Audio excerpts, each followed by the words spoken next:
வணக்கம். இன்றைய அரசியல் ஆடுகளத்திற்கு உங்கள் அனைவரையும் அன்புடன் வரவேற்கிறோம். இன்றைக்கு முக்கியமான செய்தி, நாளைக்கு விஜயனுடைய மாநாடு ஈரோட்டில் நடக்கவிருக்கிறது. அதுக்கு அனுமதி கொடுத்துருக்காங்க.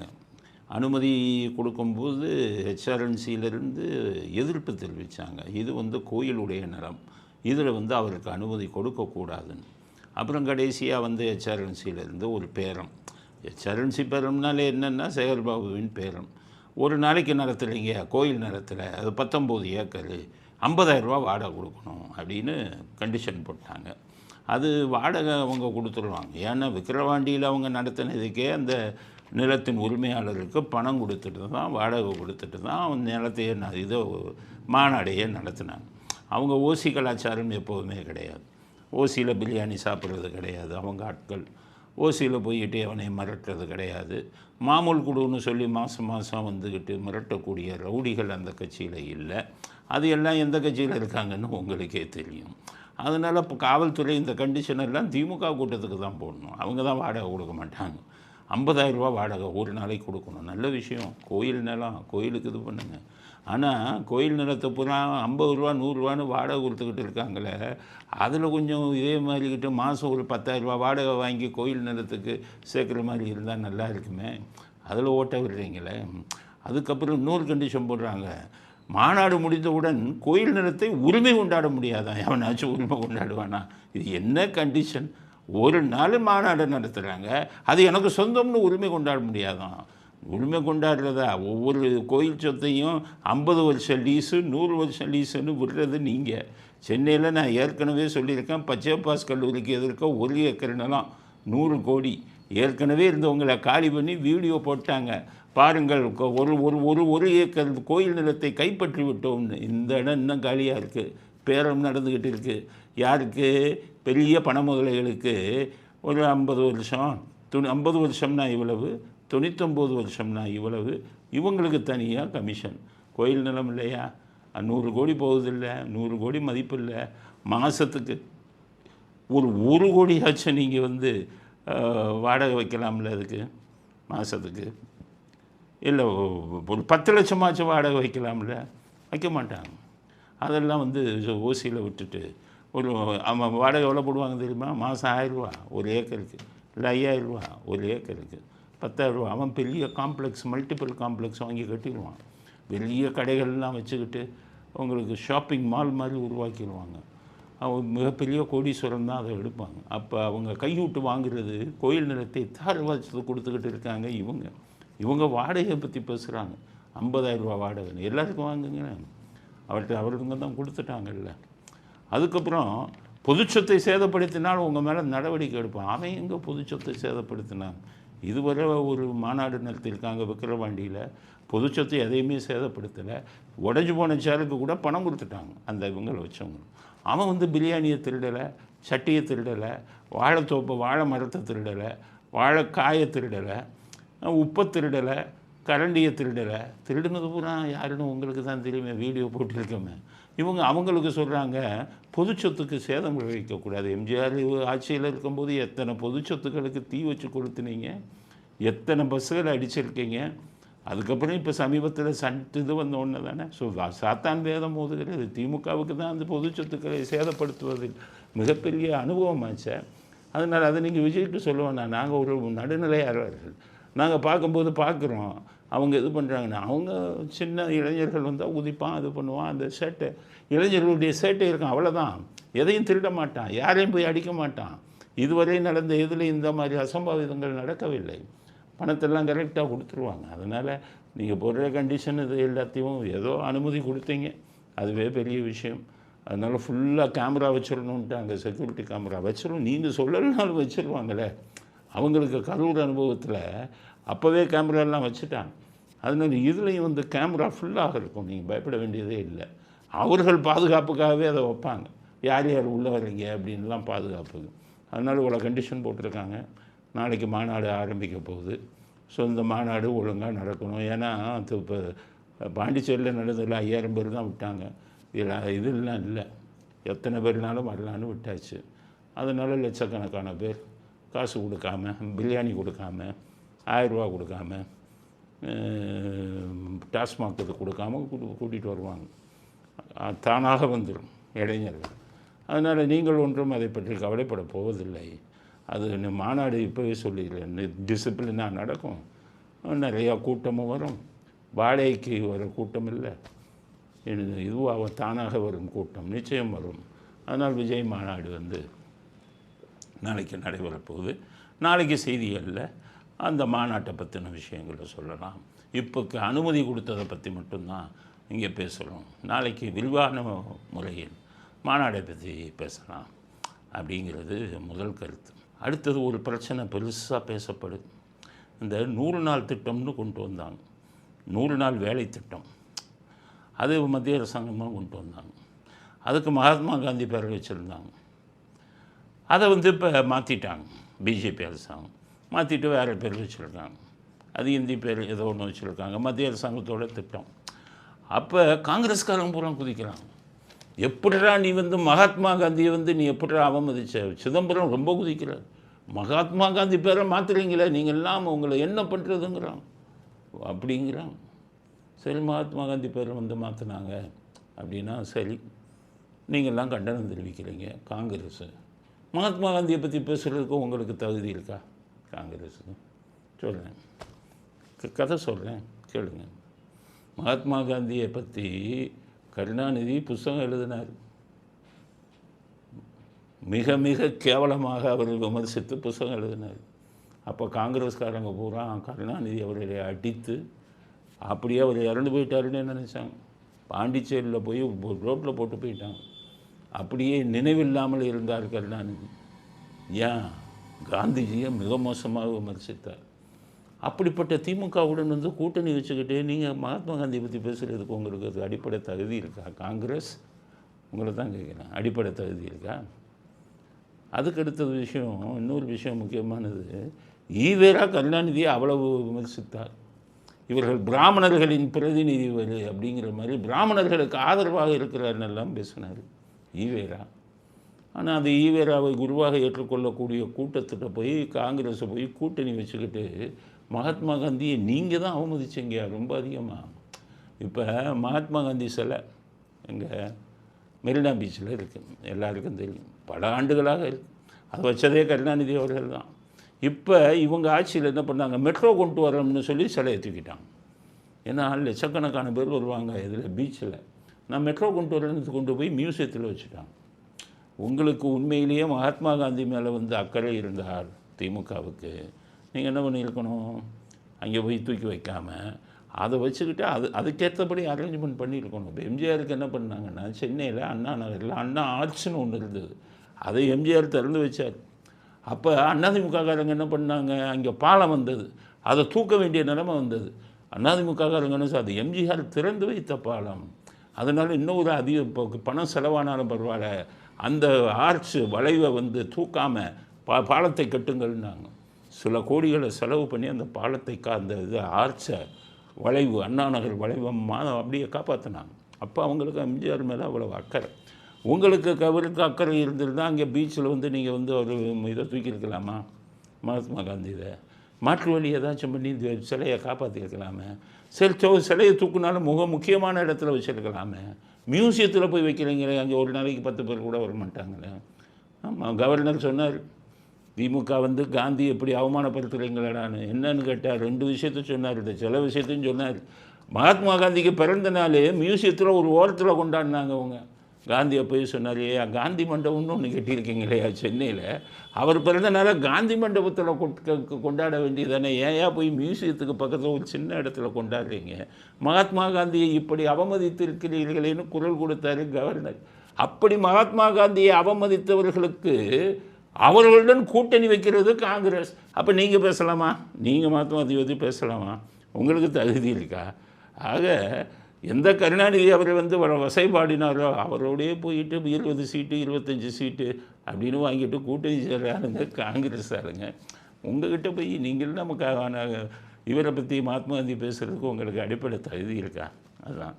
ரெண்டாவது, மகாத்மா காந்தி பேர் எடுத்துட்டீங்கன்னு சொல்கிறீங்க. மகாத்மா காந்தி வந்து அவர் ஒரு மகாத்மா. ஏன்னா நாட்டுக்காக நிறையா சுதந்திர போராட்டத்துக்காக நிறையா அவர் வந்து பாடுபட்டிருக்காங்க. இவர் வந்துக்கிட்டு நேதாஜி மகாத்மா காந்தியை என்னுடைய சீனியர் அவர் அப்படின்னு அவர் என்ன பேசினாலும் அதுக்கு மரியாதை கொடுப்பார். ஹிட்லரை போய் பார்க்கும்போது மகாத்மா காந்தியில் நேதாஜி 2ஆம் உலகப் போர் நடக்கும்போது ஜெர்மனியுடைய ஆதரவு வேணும்னு ஹிட்லரை போய் பார்க்கும்போது ஹிட்லரை கண்டபடி திட்டுறாரு மகாத்மா காந்தியை. உன்னுடைய காந்தி என்ன இந்த அளவுக்கு மோசமாக நடந்துக்கிறாரு, வெள்ளைக்காரனோட போயிட்டு அஹிம்சா அப்படி இப்படின்னு நடத்திக்கிட்டு இருக்காரு, அவன் மோசமானவன் தெரியுமா, ஆளுகளையே கொலை பண்ணிடுவான், அவனை போய் அடிக்காமல் அவங்ககிட்ட போய் மகாத்மா நான் இது ஒத்துழையாமை இயக்கம் நடத்துவேன், அமைதி போராட்டம் நடத்துவேன்னு சொல்லி அவன்கிட்ட போய் அவன் துப்பாக்கி வச்சுருக்கிறவன்கிட்ட போய் அஹிம்சாவை பற்றி பேசலாமான்னு அவ்வளவு தாக்கி சொன்னார் யார், ஹிட்லரு. அப்போ இவர் என்ன சொன்னார்னா, நம்ம நேதாஜி ஒரே வார்த்தை சொன்னார், சார் நீங்கள் காந்தியை பற்றி பேசுகிறதுனா நான் உங்கள்கிட்ட பேச விரும்பலை, அவர் என்னுடைய சீனியர், அவரை நீங்கள் மரியாதை குறைவாக பேசுவதை ஏற்றுக்கொள்ள முடியாதுன்ட்டு வெளியில் வந்தார். இது சரித்திரம், இதுக்கான ஆதாரங்கள்லாம் இருக்குது. அப்படி வந்த முறை நேதாஜியை கோஷலே கமிஷனில் ஆதாரபூர்வமாக நிறைய பேர் சாட்சி சொல்லியிருக்காங்க. வெஸ்ட் பெங்கால், மேற்கு வங்காளத்தில் இருந்த விஜிலன்ஸ் அண்ட் ஆன்டி கரப்ஷனில் இருந்த ஒரு உயர் போலீஸ் அதிகாரி தன்னுடைய வாக்குமூலத்தை பதிவு செய்திருக்கிறார். அதில் மௌலானா அலி ஆசாத் அப்படிங்கிற ஒரு பெரிய காங்கிரஸ் தலைவர் அவர்கிட்ட நம்ம நாட்டுக்கு சுதந்திரம் வாங்கும்போது வெள்ளைக்காரன் கேட்ட முதல் கண்டிஷன், நேதாஜி உயிரோடு வந்தால் என்னை பிடித்து கொடுங்கள், அப்படி இப்போ பிடித்து கொடுப்போம்னு உறுதிமொழி கேட்டான். இது இந்தியாவில் இருக்கும் யாருக்கும் தெரியாது. அந்த உறுதிமொழியில் கையெழுத்து போட்ட பாவி நான்னார். அது இதில் கோஷலே கமிஷனில் பதிவாயிருக்கு. நான் மட்டும் அந்த தப்பை பண்ணலை, மகாத்மா காந்தி, நேரு, நான் 3 பேரும் அதில் கையெழுத்து போட்டேன். அந்த காலகட்டத்தில் கோஷலே கமிஷனில் இது வெளியில் வந்தது, இன்னும் ஆதாரம் இருக்குது. அப்போ காந்தி மகாத்மாவாக இருந்தாலும் அவரும் சில அரசியல் தவறுகளை செய்தார். அதனால் அவர் செய்த மிகப்பெரிய தவறில் நம்பிக்கை துரோகம் அந்த இதில் கையெழுத்து போட்டது. அதுக்கான விஷயங்கள் எல்லாம் அங்கே இருக்குது. அந்த கடிதத்தையே இங்கே கிழிச்சிட்டாங்க. இது பிரிட்டிஷில் இதில் ஆர்ச்சைவ்ஸ்னு பேர், ரெக்கார்டு பீரோ, அங்கே இந்த கடிதங்களுக்கான ஆதாரம், இந்த அஃபிடவிட், அதுக்கான ஆதாரங்கள்லாம் அங்கே இருக்குது அப்படிங்கிறது தான் இப்போ கிடைச்ச சான்று. ஸோ அவர் மகாத்மா பெரிய மகாத்மாவாக இருந்தாலும் அவர் செய்த தவறுகளும் உண்டு. ஏன்னா அவர் சாதாரண மனிதர். அதனால தான் சத்திய சோதனைங்கிற புத்தகத்திலாம் அவர் செஞ்ச தப்பையே எழுதினார். அதில் இது ஒரு பெரிய மாபெரும் நம்பிக்கை துரோகம் நேருவும் மகாத்மா காந்தியும் மௌலானா அலி ஆசாத்தும் கையெழுத்து போட்டு கொடுத்தது. அதுக்கப்புறம் இதை விட முக்கியமானது, இப்போ நீங்கள் பார்த்தீங்கன்னா எல்லாம் சுதந்திர இந்தியாவில் பிறந்தீங்க. இன்றைக்கி இருக்கிறவங்க அந்த சுதந்திர டைமில் பிறந்தவங்க யாரும் இருக்க மாட்டேங்க. நானே நானே சுதந்திரம் அடைஞ்சு ரொம்ப நாள் கழித்து தான் பிறந்தேன். ஆனால் நாங்கள் இந்திய வரலாற்றை படிக்காதவர்களுக்கு இது தெரியாது. இந்தியா சுதந்திரமாகும்போது 2ஆக பிரிகிறது, பாகிஸ்தான், இந்தியான்னு. அப்போ ஒரு ஒப்பந்தம் போடுறாங்க. அந்த ஒப்பந்தத்தில் இந்தியா பாகிஸ்தானுக்கு 75 கோடி கொடுக்கணும் அப்படின்னு ஒப்பந்தம் போடுறாங்க. அந்த ஒப்பந்தத்தை போட்டு இருக்கும்போது 20 கோடி ரூபாய் நேரு கொடுத்துட்டார். 20 கோடி ரூபாய், மீதி 55 கோடி ரூபா கொடுக்கணும். அந்த நேரத்தில் ஒப்பந்தத்தை மீறி காஷ்மீரில் உள்ளே பூந்துட்டாங்க பாகிஸ்தான். இன்றைக்கி POKன்னு இருக்க பாகிஸ்தான் ஆக்குப்பைடு காஷ்மீர்.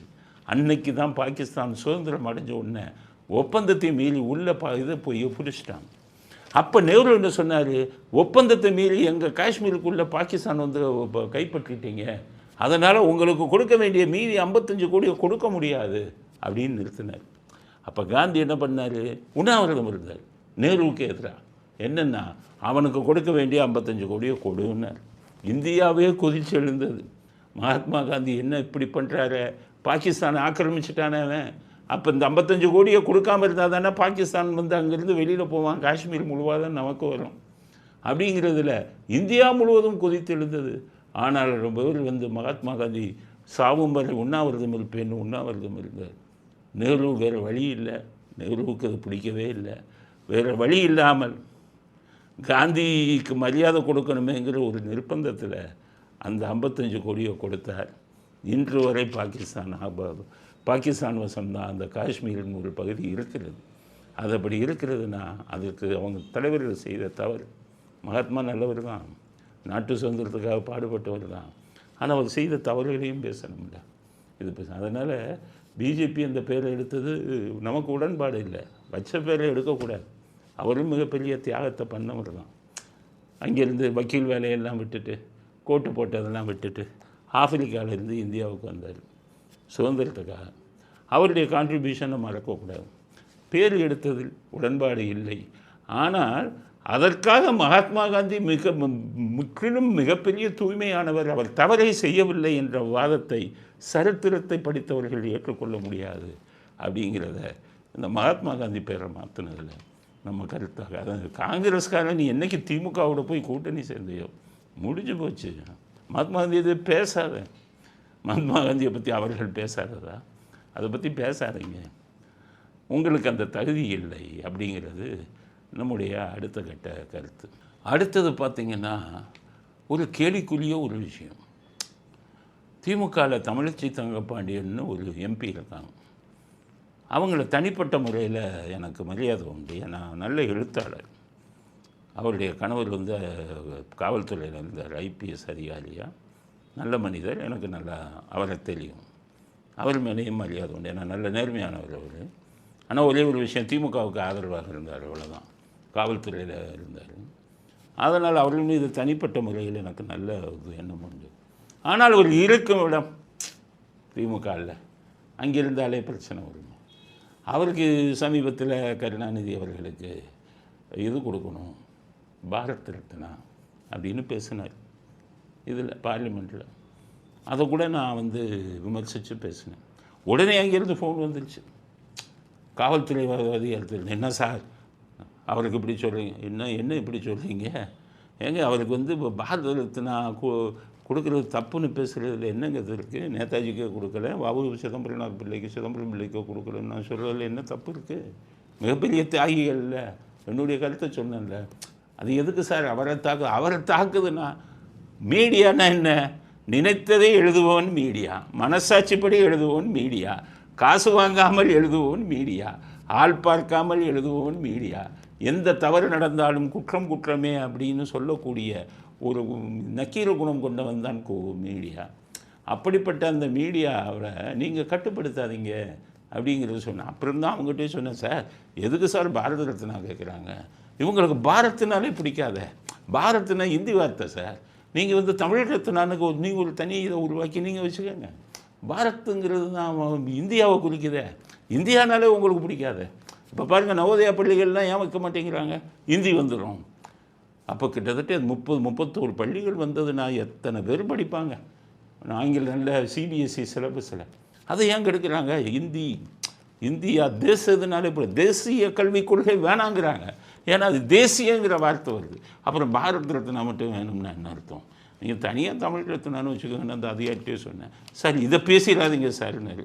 அது சொல்ல முடியாதுங்க, எப்போச்சும் இப்போ டாபிக் வரும்போது வந்தாலும் வந்துடும் அப்படின்னு இப்போ வந்துருச்சு. அது அவங்க அதை தான் பேசினாங்க, பாரத் ரத்னா வந்து கொடுக்கணும். இன்றைக்கி ஒரு பெரிய சர்ச்சையை செஞ்சுருக்காங்க. மீனாட்சி அம்மன் மாதிரி அவங்க வந்து ஜோடிச்சு உடை போட்டு கையில் அந்த கிளி வச்சுட்டு அந்த மீனாட்சி அம்மனோடு இவங்க மீனாட்சி அம்மன் வேஷம் போட்டு இவங்க எடுத்த ஃபோட்டோவை ட்விட்டரில் போட்டாங்க. அது வைரலாகி போச்சு, எல்லோரும் பார்க்குறாங்க. அது பெருமையாக போட்டிருக்காங்க, அவங்களுடைய இதுலேயே போட்டிருக்காங்க, ட்விட்டர் பக்கத்துலேயே போட்டிருக்காங்க. அதை பார்த்தோம். ஆனால் எனக்கு என்ன, நீங்கள்லாம் பார்த்தீங்கன்னா அது ஏதோ ஒரு மீனாட்சி அம்மன் வேஷம் போட்டிருக்காங்க அப்படி தான் நினைப்பீங்க. நான் அப்படி பார்க்கல. ஏன்னா அதுக்கு மீனாட்சி அம்மனை பற்றி பல விஷயங்கள் சொல்லணும்ல. ஏன்னா அவர்கள் வந்து திமுகவோட எம்பி. திமுகவுக்கு மீனாட்சி அம்மனுக்கு நிறைய தொடர்பு இருக்க. ஆண்டாள கேவலமாக பேசினார் வைரமுத்து. ஏன்னா அவர் திமுகவுடைய ஊழல் அவர் பேசினார், அதுவே சர்ச்சையாச்சு. மீனாட்சி அம்மனுக்கு உருவத்தை நீங்கள் போடலாமா? நீங்கள் இருக்கிற கட்சி வந்து அந்த கட்சியில் இருந்தீங்கன்னா நீங்கள் போடலாமா? ஏன்னா இதே இப்போ நீங்கள் பார்த்தீங்கன்னா அவங்கள ஒட்டியானம் போட்டிருக்காங்க, இது நகைகள்லாம் போட்டிருக்காங்க, மூக்குத்தி போட்டிருக்காங்க, எல்லாம் அப்படியே மீனாட்சி அம்மன்.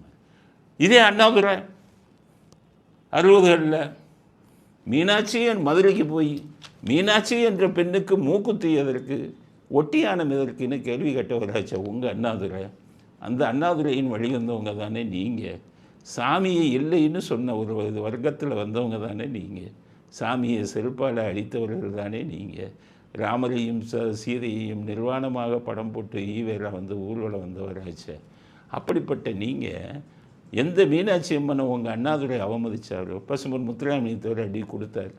என் அம்மனை பற்றி பேசினால் என் அம்மனுக்கு அபிஷேகம் ரத்தத்தில் நடக்கும்னு சொன்னார். அப்புறம் தான் ஓடி வந்துருச்சு. ரத்தங்கிற வார்த்தை கட்டொன்று அந்த குரூப் பூரா ஓடி வந்தாங்க. மதுரையில் அது மிக பிரபலமாக நடந்த ஒரு விஷயம். மீனாட்சி அம்மன் கோயிலுக்கு எதிர்க்கே மீட்டிங் போட்டு பேசினாங்க. அப்படிப்பட்ட அந்த மீனாட்சி அம்மனை திமுகவில் இருக்கும் யாராக இருந்தாலும் அவர் வேடம் தெரிப்பது வந்து ஏற்றுக்கொள்ள முடியாது. அது மீனாட்சி அம்மனுக்கே அவமானம். மீனாட்சி அம்மன் கோயிலுக்கு நீங்கள் யாரும் போகக்கூடாது. மீனாட்சி அம்மனை கும்பிடக்கூடாது.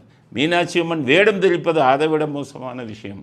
திமுகவில் இருக்கும் யாரும் அதை செய்தால் நாங்கள் விமர்சிப்போம்.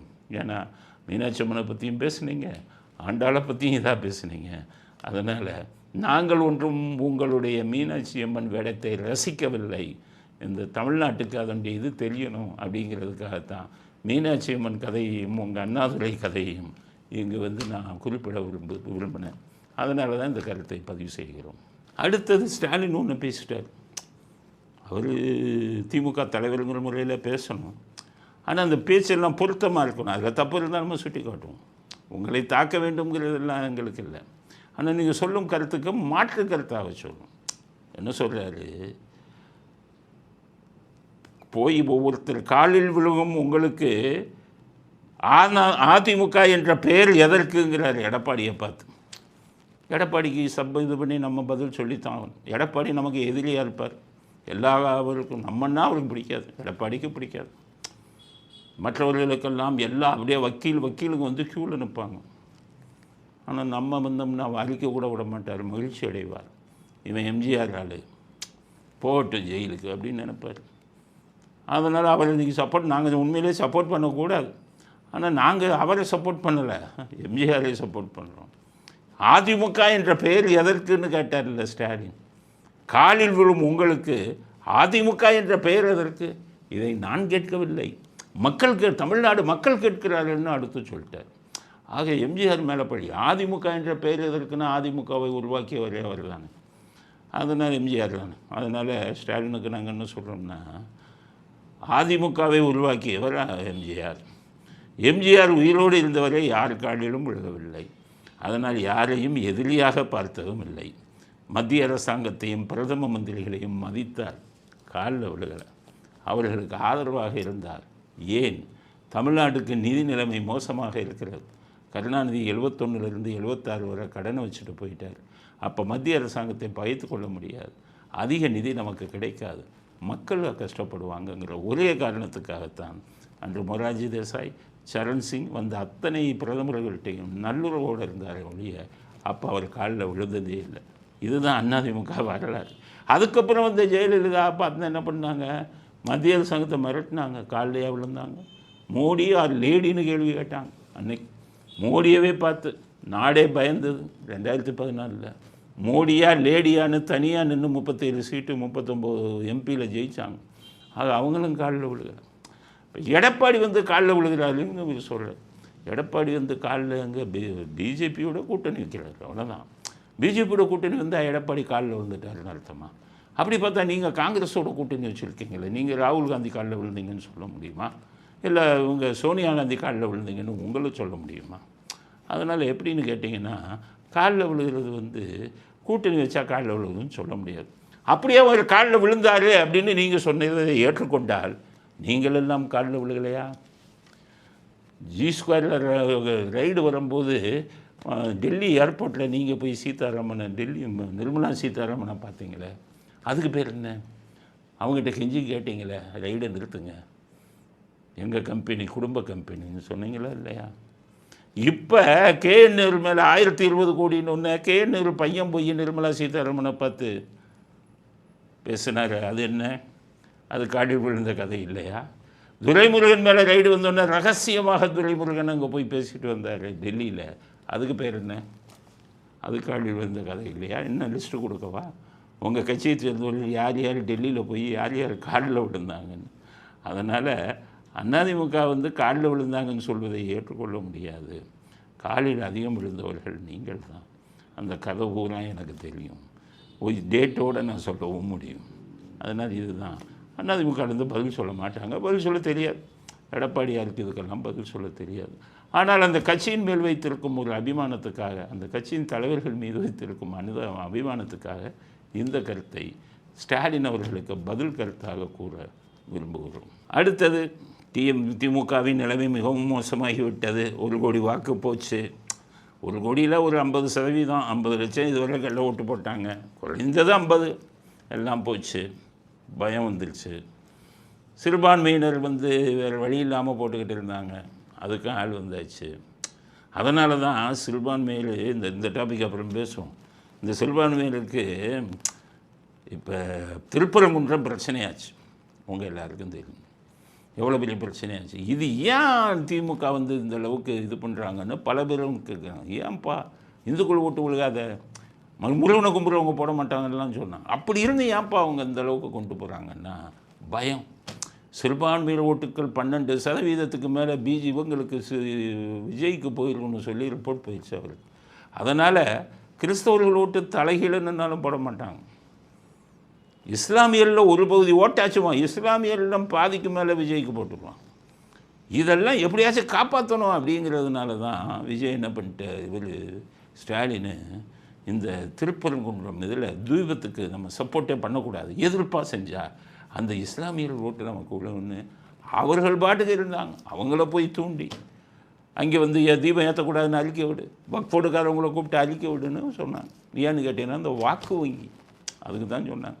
இப்போ இன்றைக்கி அந்த நீதிபதி சொல்லியிருக்காரு, அதாவது நான் ஒரு ஆர்டர் போட்டேன், அதை அவங்க அதை நடைமுறைப்படுத்தலை அதிகாரிகள், அதுக்கு பதிலாக என் ஆர்டருக்கு எதிராக 144 தடை உத்தரவு போடுறாங்க அப்படின்னு வருத்தப்படுறாரு. நீங்கள் ஏன் வருத்தப்படுறீங்க? கண்டெம்ட் ஆஃப் கோர்ட்டு அவமதிப்பு, சிவில் கண்டெம்ட்டு, கிரிமினல் கண்டெம்ட்டுன்னு இருக்குது. போடுங்க, 6 மாதம் ஜெயில், 2000 ரூபா வருது. அந்த 3 அதிகாரிகளுக்கும் ஐஏஎஸ் ஐபிஎஸ் அதிகாரிகளை கிரிமினல் கண்டெம்ட்டு கொண்டு வாங்க. 2க்கும் ஒரே தண்டனை தான், இருந்தாலும் கிரிமினல் கண்டெம்ட்டுன்னா அது கொஞ்சம் இதாக இருக்கும்.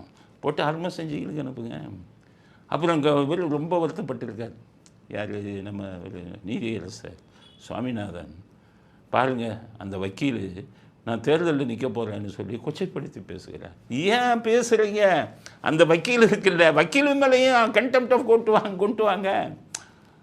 வக்கீல், நான் திருச்சி கரூரை பற்றி பேசினேன், அந்த நீதிபதியை பற்றி நான் விமர்சிக்கலை, கெட்ட வார்த்தையில் பேசலை, போவான்னு கூட பேசலை, உரிமையில் கூட பேசலை. ஆனால் எனக்கே கைது செஞ்சாங்களே. இப்போ உங்களை எவ்வளவு கேவலமாக பேசுகிறாங்க.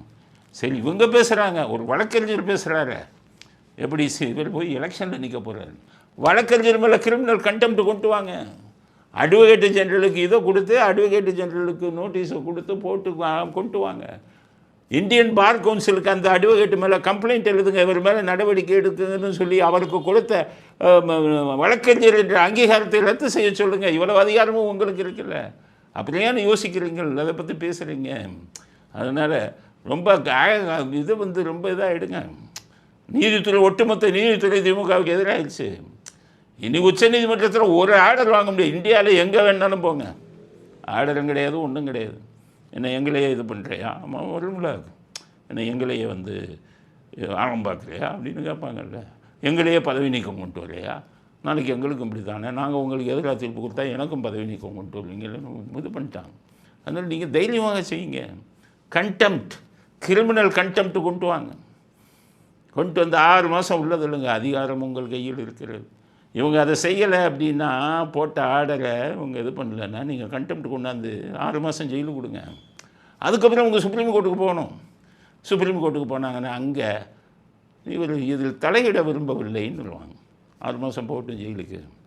அதனால் திருப்பரங்குன்ற விஷயத்தில் நீதியரசர் கொஞ்சம் வேகமாக இன்னும் கொஞ்சம் செயல்படணும். ஏன்னா எதிரி துப்பாக்கி முனையை காட்டும்போது அஹிம்சாவை பற்றி பேசினா நம்ம தான் முட்டாள் அப்படின்னு சொல்லுவாங்க. அது ஒரு பழமொழி. அதை நீதியரசர் கடைப்பிடிக்கணும். வேகமாக செயல்படுங்கள் அப்படிங்கிறது. இப்போ இதுக்கு வரும், கனிமொழியை பற்றி பேசணும்ல. இப்போ கனிமொழி மாநாடு கொண்டு வர்றாங்க, அவங்க ஒரு மாநாடு நடத்துகிறாங்க. உதயநிதி இளைஞர் மாநாடு கொண்டு நடத்தினார். எலெக்ஷனு ஓட்டு சுத்தமாக போச்சு. 1 கோடி அங்கே போயிடுச்சு. மைனாரிட்டியில் அதில் ஒரு கோடி போயிருக்கும், 12% இருக்காங்க, 1 கோடி போயிருக்கும்.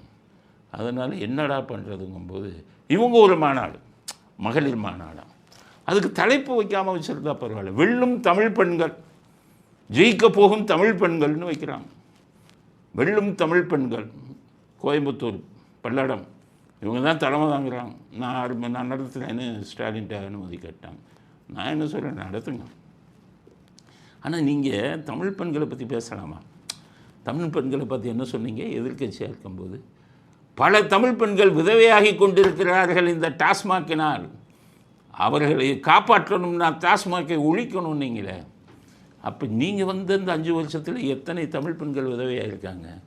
அந்த தமிழ் பெண்கள் வெல்ல முடியுமா? வெல்லும் தமிழ் பெண்களா? கணவனை இழந்திருக்கும் பெண்களுக்கு எவ்வளவு பிரச்சனைகள் தெரியுமா? அந்த குழந்தைகளை வந்து அவங்க வளர்க்கணும், படிக்க வைக்கணும், ஒரு ஆளாக அவர்கள் தனியாக நின்று சம்பாதிக்கணும். அவர்கள் படக்கூடிய துன்பங்கள் எவ்வளவு. ரொம்ப ஈஸியாக பேசிய வெல்லும் தமிழ் பெண்கள்னா தமிழ் பெண்கள் வெல்லக்கூடிய சூழ்நிலையாக நீங்கள் கொண்டு வந்திருக்கீங்க. இவர்கள் உங்களுடைய தந்தை எப்படி பேசுவார் தெரியுமா? பெண்கள் விதவைங்கிறத முன்னாடி விதவை அப்படின்னு சொல்லுவாங்க. அதை அவங்க தந்தை என்ன சொன்னார் தெரியுமா? கைம்பெண் அப்படின்னு மாற்றுறேன்னாரு. கைம்பெண் மாற்றும்போது என்ன சொன்னார்? ஏன் விதவை அப்படிங்கிற வார்த்தையை கைம்பெண் அப்படின்னு மாற்றினேன்னா, கனிமொழிக்கு அவங்களுக்கே தெரியாது, ஸ்டாலினுக்கும் தெரியாது. உங்கள் அப்பா வந்து இந்த பேசினார். எப்படி சொன்னார்னா, அது இலக்கிய இதில் பார்த்தீங்கன்னா ரசிக்கக்கூடிய விஷயம். உங்கள் அப்பா பேசினது நானே ரசித்தேன். அது விதவை அப்படின்னு சொன்னீங்கன்னா, விதவைக்கு வந்து நெத்தியில் போட்டே வைக்கக்கூடாது. ஆனால் அதனால் விதவைங்கிறத பார்த்தீங்கன்னா அவங்களுக்கு இது திலகம் அது வராது, பொட்டு வராது. அதே இது கைம்பெண் அப்படின்னு வச்சிங்கன்னா, கையனாவுக்கு ஒரு பக்கம் வர இம்மனாவுக்கு மேலே ஒரு பொட்டு வைக்கணும், பெண்ணு இன்னனாவுக்கு மேலே ஒரு பொட்டு வைக்கணும். விதவைகளுக்கு 2 பொட்டு வைக்கலாம் கைம்பெண் என்று சொன்னால். அதனால் விதவை என்ற பெண்ணை நான் மாற்றி கைம்பெண் என்று சொல்ல விரும்புகிறேன்னு சொன்னார். நானே ரசித்தேன் இலக்கியத்தில். கைம்பெண் 2 இது திலகங்கள், புள்ளிகளை திலகம்னார். அப்படி வந்து விதவை பெண்களை பற்றி அவ்வளவு இதாக பேசினார் உங்களுடைய தந்தை. எத்தனை விதவைகளை இந்த 5 வருடத்தில் உருவாக்கி இருக்கிறீர்கள். அதை விட விதவைகளை உருவாக்கும் டாஸ்மாக் கூடிய மது தொழிற்சாலையை நீங்கள் பினாமியில் வச்சுருக்கீங்கன்னு ஒரு இது வருது, பேச்சு வருது. அது எந்த அளவுக்கு உண்மைன்னு தெரியல. அப்போ வெல்லும் தமிழ் பெண்கள்னு நீங்கள் சொல்லுவது பொருத்தமாக இருக்குமா? நிச்சயம் பொருத்தமாக இருக்காது. அதனால் டாஸ்மாகை மூடுங்க உங்கள் அண்ணன்ட்ட சொல்லி, அப்புறம் மாநாடு நடத்துங்க. அதுக்கப்புறம் வெல்லும் தமிழ் பெண்கள்னு பெண்களை வந்து நீங்கள் உயர்த்தி பேசுங்க. அதுவரை தமிழ் பெண்களை உயர்த்தி பேசும் அடிப்படை தகுதி உங்களுக்கோ உங்கள் கட்சிக்கோ கிடையாது என்ற ஒரு கருத்தையும் இறுதி கருத்தாக பதிவு செய்ய விரும்புகிறோம். இத்துடன் இன்றைய அரசியல் ஆடுகளம் நிறைவு பெறுகிறது. மீண்டும் நாளை புதிய செய்திகளுடன் உங்களை சந்திக்கிறோம். நன்றி, வணக்கம், ஜெய் ஹிந்த்.